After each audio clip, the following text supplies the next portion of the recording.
हो सके आपके थाना प्रभारी वीडियो सीओ ईमानदार होंगे, मैं उन पर नहीं कह रहा हूं, मैं पूरे ऑल ओवर भारत और झारखंड की बात कर रहा हूं। आजादी चंद मुट्ठी भर लोगों के हाथों में।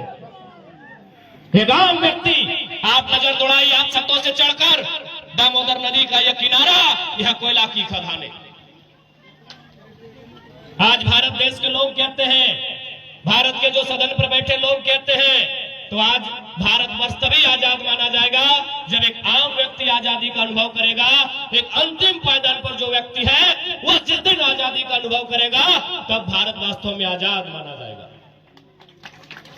आज नौजवान कहते हैं कि हमने आजादी को नहीं देखा है, हमने अलग झारखंड राज्य को नहीं देखा है, लेकिन आज भी आपके सामने समय है आजाद बनने का, अशफाक उल्ला खान बनने का, बोस बनने का, चंद्रशेखर आजाद बनने का। उन्होंने गोरों से लड़ाई लड़ी थी। तुम ब्लॉक ऑफिस में जाओ और चोरों को उठा के पटकने का काम करो, तुम भी उसी श्रेणी में आओगे। आज भी आजादी अधूरी, और इस अधूरी आजादी को पूरी करने के लिए हमारे नौजवानों को अगुवाई करनी होगी, क्योंकि नौजवान इस राष्ट्र के निर्माण में सबसे महत्वपूर्ण भूमिका निभाते हैं। इसलिए आज मैं ज्यादा लंबा नहीं करते हुए, आज स्वतंत्रता दिवस है, आजादी का गौरव, आजादी का अनुभव और एक जश्न का माहौल है, होना भी चाहिए। अंग्रेजों के लगभग यातना भरे शासन के बाद हमारे पूर्वजों ने, हमारे महापुरुषों ने इस मुल्क को आजाद करवाया था। हमें गौरव करने का अधिकार है, हमें जश्न का मनाने का भी अधिकार है, लेकिन चिंता करने का भी हमें समय होना चाहिए कि आजादी कहां है। आज भारत के जो सर्वोच्च नेशनल मीडिया है, अगर उनकी माने तो भारत देश में एक महारानी रहती है, वो 3 लाख की साड़ी बांधती है, 1.5 लाख की चाय पीती है, तो नेशनल मीडिया को लगता है कि भारत तो काफी तरक्कीशील देश है, भारत तो काफी डेवलपमेंट कंट्री है। यहाँ की एक रानी 3 लाख का चाय पीती है, 2.5 लाख का साड़ी पहनती है, तो भारत तो काफी उन्नति, एक विकसित राष्ट्र के रूप में है। तो मैं बाकायदा आज स्वतंत्रता दिवस की बेला के अवसर पर लोकतंत्र के चौथे स्तंभ के माध्यम से जनता जनार्दन की उपस्थिति में पूरे देश को संदेश दूंगा कि आजादी का अगर पैमाना और उन्नति का पैमाना अगर रानी की 3 लाख की साड़ी से तय करते हैं, तो मैं कहूंगा बंद कीजिए। अगर उन्नति नापनी है तो गांव के सबसे गरीब व्यक्ति, गंगवा की पत्नी गंगिया की गठरी में जो पैसा है उससे राष्ट्र की उन्नति को नापा जाए। अडानी मैडम और अंबानी मैडम की 3 लाख की साड़ी से राष्ट्र की उन्नति नहीं नापा जाए। गांव में सबसे गरीब व्यक्ति होता है, उसकी अर्धांगिनी की गठरी में, हम लोग गठरी समझते हैं ना, उस गठरी में जो पैसा है, उस पैसे से वो बाजार की जरूरतमंद चीजों को खरीद पाती है कि नहीं, उससे आजादी का और उससे उन्नति का अनुभव किया जाए, तब भारत वास्तव में आजाद कहलाएगा, तब भारत वास्तव में श्रेष्ठ कहलाएगा। इसलिए आज इस युवा पीढ़ी का कर्तव्य बनता है, आज आप नौजवान हैं, आप जिस उम्मीद के साथ, जिस जुनून के साथ आपने फुटबॉल में प्रदर्शन किया है, इसी उम्मीद के साथ, इसी जुनून के साथ जीवन का जो भी मोड़ आएगा वहां आपको प्रदर्शन करना है और अपने राष्ट्र के निर्माण के लिए, अपने राज्य की भलाई के लिए और अपने बेहतरी के लिए आपको संकल्प होकर आगे बढ़ना होगा। चूंकि बात फुटबॉल के मैदान की है, आज बहुत सारे लोग हो सके खेल को लेकर नकारात्मक टिप्पणियां करते होंगे, तो उन लोगों से कहिएगा कि आप भारत के महान संत विवेकानंद से महान नहीं है। भारत के महान संत हुआ करते थे स्वामी विवेकानंद। उन्होंने एक लाइन कहा था, क्योंकि जब विवेकानंद का टाइम था तो भारत देश अंग्रेजों का गुलाम था, तो उन्होंने एक लाइन कहा था विवेकानंद ने कि भारत के युवाओं तुम्हें फुटबॉल खेलना चाहिए। क्यों कहा था ऐसा? अभी इतने फुटबॉल खिलाड़ी आप सामने बैठे हैं, फुटबॉल इसलिए खेलने का कहा था विवेकानंद ने क्योंकि भारत देश में जात पात, भारत देश में मजहब, भारत देश में धर्म, फुटबॉल खेलना चाहिए। अब कहेंगे कैसे? आप कभी भी फुटबॉल, चूंकि हो सके अभी 15 को जर्सी पहनते हैं, लेकिन याद कीजिए हमारे पास 9 ही को जर्सी है। उतर गए 9 खिलाड़ी मैदान में, 11 खिलाड़ी मैदान में उतर गए, 12वां खिलाड़ी जब हम चेंज करते हैं तो क्या करते हैं? वो सेंडो गंजी में तो नहीं आता है, यानी जो खिलाड़ी चेंज होता है वो अपनी जर्सी उसे उतार कर देता है ना। आप देखिएगा उस जर्सी में कितना बदबू देता है, आप लोग थोड़ा सेंड मार के देख लीजिए, उस जर्सी में कितना बदबू देता है, इसको अनुभव कीजिए। एक तो आप आधा घंटा खेले हैं, पसीना से भीगे हैं, ऊपर से ग्राउंड में कितना बार मैंने कीचड़ से मिट्टी से आप लटपटाए हैं, उसका कोई हिसाब नहीं है। लेकिन वो खिलाड़ी जो 12वां खिलाड़ी के रूप में आता है, सहर्ष आपकी जर्सी को स्वीकार करता है, उसे बदबू का एक छटाक अनुभव नहीं होता है। बाकायदा आप घर जाइए, अपना बढ़िया ब्रांडेड शर्ट अपना छोटा भाई को बोलिए पहनेगा, बोले अच्छी सेंट मारता है, 2 बार खींचेगा रिन साबुन से तब पहनेगा। आपका ब्लड है, आपसे उसका ब्लड रिलेशन है, लेकिन आपका भाई इनकार कर देगा कि नहीं हम आपका शर्ट नहीं पहनेंगे, ये 2 दिन से खींचा नहीं है। लेकिन जब खेल के मैदान में आते हैं, वही खिलाड़ी आपका बदबू देने वाला टी शर्ट उतरता है और मैदान में जाता है, यानी वहां भेदभाव नहीं होता है। यही बात विवेकानंद ने कहा था कि खेल के मैदान में भेदभाव नहीं होता है, वहां जुड़ने का मौका मिलेगा। बाकी आप कहीं चले जाए, आपकी जाति अलग है, आपका धर्म अलग है, आपका मजहब अलग है, आपकी भाषा अलग है। एक बात बताइए, खेल के मैदान में आपको जरा भी लगा कभी कि हम एक दूसरे से अलग है, थोड़ा सा भी? विजेता उपविजेता टीम, मैं आपसे पूछ रहा हूं, कभी लगा एक टीम बन के खेले कि नहीं? जबकि आपकी टीम में है कि सभी एक ही कास्ट के थे?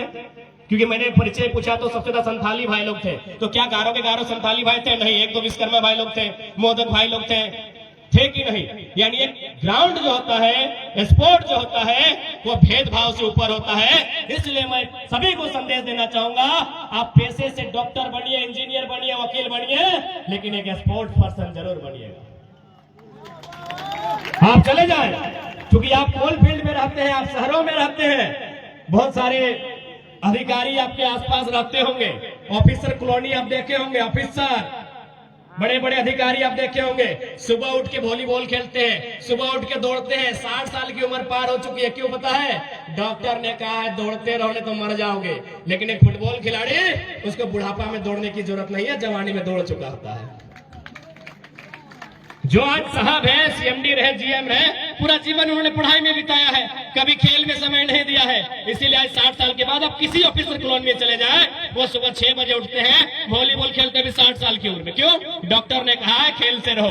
तो इसीलिए खेल के साथ रहो, ताकि बुढ़ापा में आपको ज्यादा नौटंकी करने की आवश्यकता नहीं पड़ेगी। साथ ही साथ खेल में स्कोप होता है।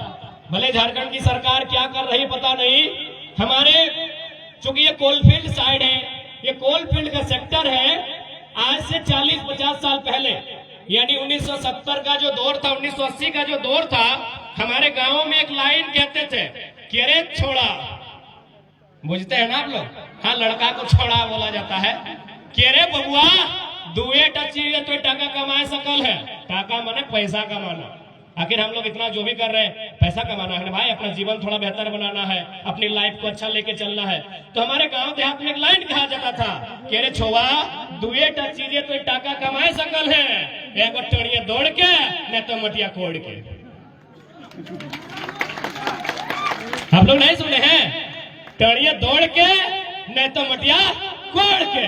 तो भाई इसका मतलब क्या समझा देते हैं कि टड़िया दौड़ के मतलब क्या है और मटिया कोड़ के मतलब क्या है।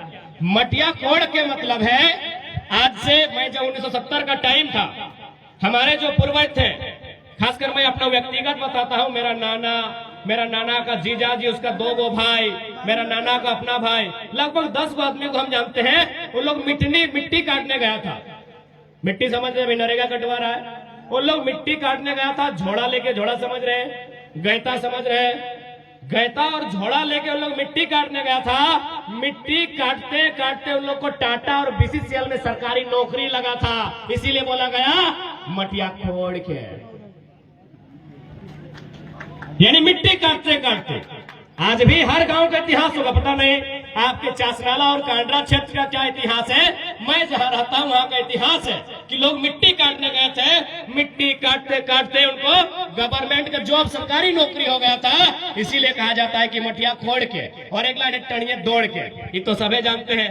आज आप फिर चले जाए पीछे, आज भले लोग वीडियो बन रहे हैं, सीओ बन रहे हैं, आज भले लोग आईएएस आईपीएस, खैर आईपीएस अभी झारखंड में, आज भले लोग डॉक्टर बन रहे, इंजीनियर बन रहे, टीचर बन रहे हैं, लेकिन आप अपने गांव का इतिहास को पता कीजिए।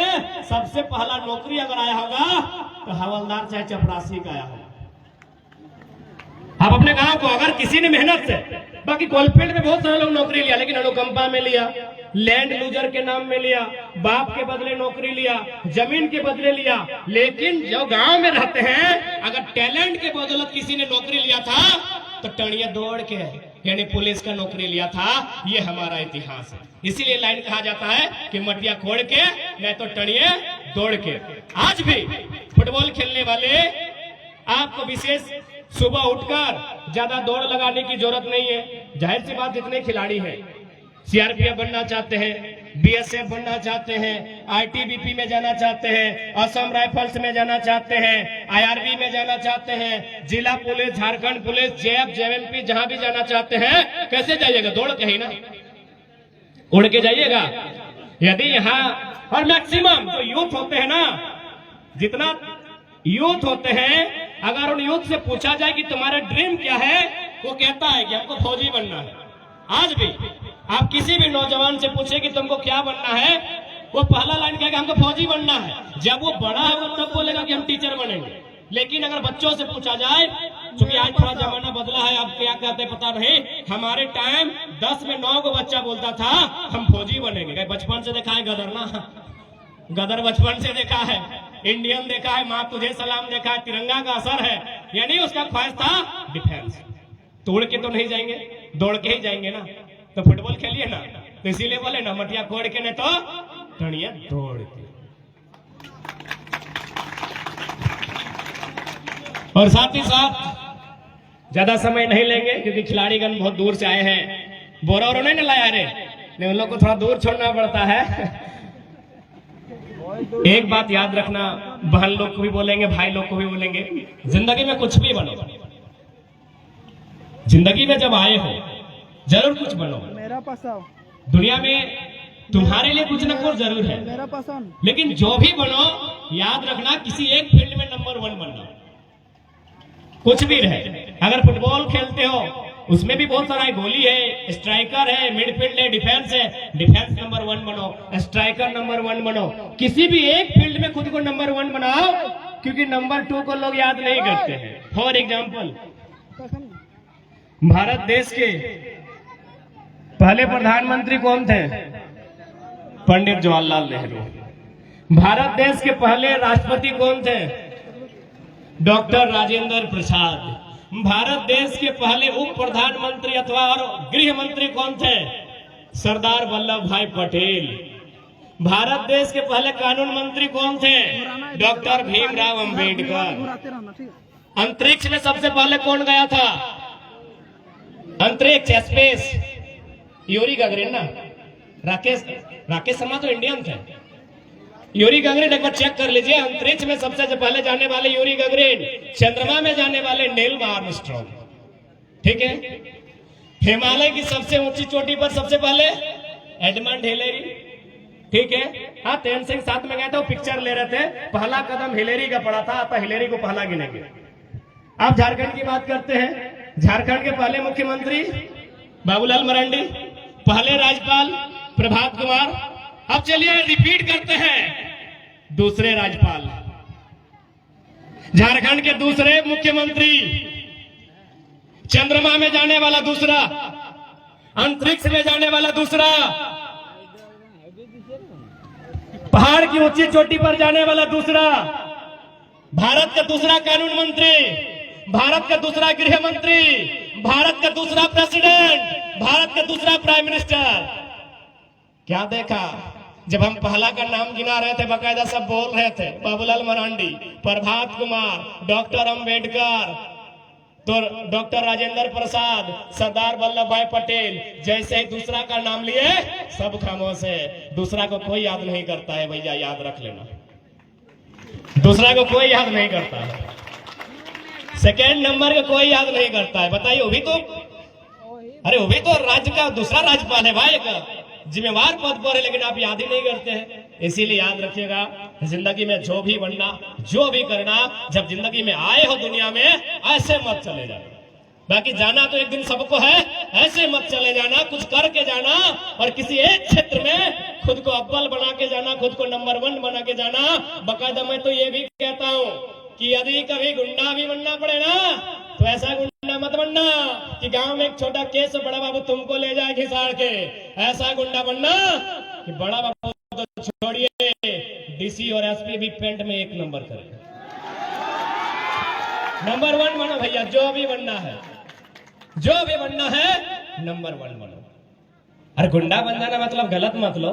गुंडा बन के किसी नारी की आबरू का अपमान मत करना। गुंडा बन के किसी किसान के खेत को मत छीन लेना। गुंडा बन के किसी मजदूर की पगार को मत छीन लेना। यदि किसी के साथ अन्याय हो वहां उसका सामना करना, और उस स्थिति में अगर गुंडा बनना पड़े तो बन जाना। वैसे भी जमीनें हमारी, माफिया कहाँ के गिन लीजिए। सबसे ज्यादा झरिया और बागबारा में माफिया है कोयला के। हमको डर नहीं लगता है, हमको तो बाकायदा लोग सावधान करते हैं कि आप सचेत हो जाओ, नहीं तो सही शक्ति